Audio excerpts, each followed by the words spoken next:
দর্শক আসসালামু আলাইকুম। আশা করি অনেক বেশি ভালো আছেন। আলহামদুলিল্লাহ। খুবই গুরুত্বপূর্ণ 10টি শব্দ নিয়ে আজকে আপনাদের মাঝে উপস্থিত হয়েছি। এই 10টি শব্দ মুখস্থ করার পরে আমরা অবশ্যই ছোটো ছোটো বাক্য তৈরি করা শিখবো ইনশাআল্লাহ। আমার সাথে থাকবেন। আর ক্লাসটি যদি ভালো লাগে সাবস্ক্রাইব করে আমার সাথে থাকবেন। ভিডিওর নিচে ডান পাশে সাবস্ক্রাইব অপশনটি আছে। প্রথমে এখানে আমি যে শব্দটি লিখেছি দইফ মেহমান, সাভি মেহমান রুম, জুলুম অত্যাচার, ইসরাফ অপচয়, ইস্তেরাহ আরাম করা,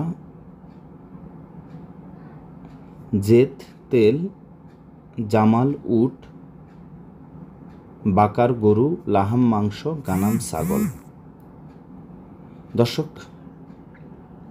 এই যে শব্দগুলো আপনি যদি একেবারে নতুন হয়ে থাকেন প্রথম আপনার কাছে অনেক কঠিন মনে হবে, বাট নো প্রবলেম, ইনশাআল্লাহ ধৈর্য সহকারে আমার সাথে থাকবেন। আর যে কোনো একটি চ্যানেল দেখবেন যে চ্যানেলটা আপনার কাছে ভালো লাগে। আর অলসো আমি একটি ফুল কোর্স তৈরি করে রেখেছি, আপনার মোবাইলে বুঝিয়ে দিব, আপনি আপনার মতো করে স্টাডি করবেন। একটি বই তৈরি করেছি আপনাদের জন্য 200 পাতার, পার্ট বাই পার্ট। যোগাযোগ করবেন আমার সাথে। তো এখানে আমরা প্রথম যেটা লিখেছি দইফ। দইফ মানে কি? মেহমান।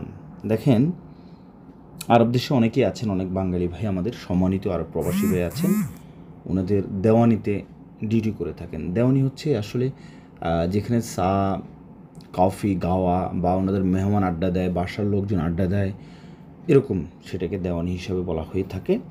তো দেওয়ানিতে অনেক মেহমান আসে, ঠিক আছে, বা ড্রয়িং রুমে অনেক মেহমান আসে। তো আপনি মনে করেন কেউ আসছে, তো আপনি যে বাসায় আছেন বা যে অফিসে আছেন বা ওয়েটার হিসাবে আছেন, তা আপনাকে তো বলতে হবে মেহমান এসেছে, মেহমান এসেছেন। তাহলে মেহমান মানে কি?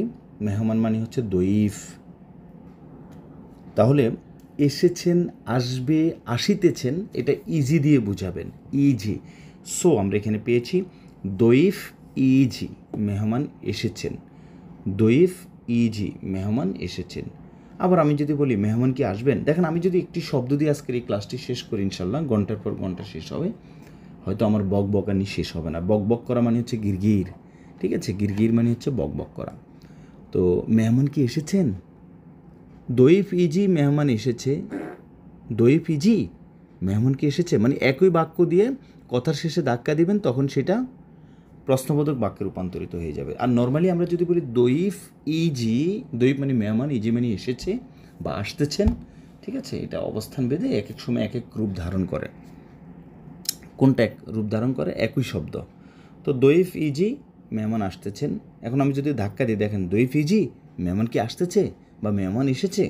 আশা করি বুঝতে পেরেছেন। এরকম সকল ধরনের কোশ্চেনে এইভাবে হাবোধক বাক্যটাকে কথার শেষে ধাক্কা দিবেন, তখন সেটি প্রশ্নবোধক বাক্যে রূপান্তরিত হবে। তো আশা করি আপনারা বুঝতে পেরেছেন যে আমরা কীভাবে বাক্য তৈরি করব। যেমন লাস্টে লিখেছি সাবি হাদা, সাবি হাদা সাবি, এটা মেহমান রুম। ওয়েন সাবি, ওয়েন মানে কোথায়, মানে মেহমান রুম কোথায়, ঠিক আছে। মো জুলুম, অত্যাচার করিও না। মো মানে না, জুলুম মানে অত্যাচার। মো জুলুম, অত্যাচার করিও না।